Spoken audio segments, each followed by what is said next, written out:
Hi friends, నేను ఇక్కడ బన్సీ రవ్వతో ఉప్మా చేయబోతున్నాను. మనకి కావాల్సిన ingredients coriander, 2 onions, 1 tomato, 1 potato and few chillies, కొన్ని చిల్లీస్. వీటన్నిటిని చక్కగా చాప్ చేసి పెట్టుకుందాము. నెక్స్ట్ ప్యాన్ పెట్టి అందులో బొంబాయి రవ్వ 2 కప్స్ వేద్దాం. మీడియం ఫ్లేమ్లో పెట్టుకొని ఒక 2-3 మినిట్స్ ఫ్రై చేసుకుందాం. ఫ్రై చేసేటప్పుడు కొద్దిగా ఆయిల్ కూడా వేసుకోవాలి. ఇలా బాగా ఫ్రై అయిన తర్వాత ఒక ప్లేట్లోకి తీసుకోవాలి. ఇలాగా నెక్స్ట్ ప్యాన్ పెట్టుకొని అందులో మనకు కావాల్సినంత ఆయిల్ వేసుకోవాలి. ఆయిల్ హీట్ ఎక్కిన తర్వాత ఇందులో ఆవాలు వేసుకోవాలి.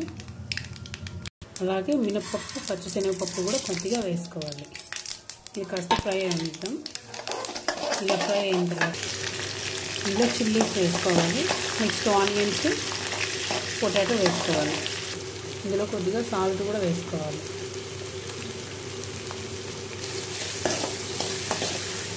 ఇది కాస్త వేగిన తర్వాత ఇందులో టమాటో యాడ్ చేసుకోవాలి. ఇందులో బాగా ఫ్రై అయిన తర్వాత ఇందులో వాటర్ యాడ్ చేసుకోవాలి. నేను ఇక్కడ 2 కప్స్ బొంబాయి రవ్వ అంటే బన్సీ రవ్వ తీసుకున్నాను కాబట్టి కప్స్ వాటర్ యాడ్ చేస్తున్నాను. ఇందులో కొత్తిమీర కూడా యాడ్ చేసుకున్నాము. ఇలా వాటర్ ఉడుకుతున్నప్పుడు ఇందులో రవ్వ వేసుకోవాలి. బాగా మిక్స్ చేసుకోవాలి. ఇలా బాగా మిక్స్ చేసుకొని స్టవ్ సిమ్లో పెట్టేసి ఒక 5 మినిట్స్ అలా ఉంచేద్దాం. ఇలా ఒకసారి కలిపి తిప్పుకుందాము. ఇదండి, మన ఉప్మా రెడీ అయిపోయింది. ఇందులో కాస్త గీ వేసుకుంటే కూడా చాలా బాగుంటుంది, టేస్ట్ బాగుంటుంది.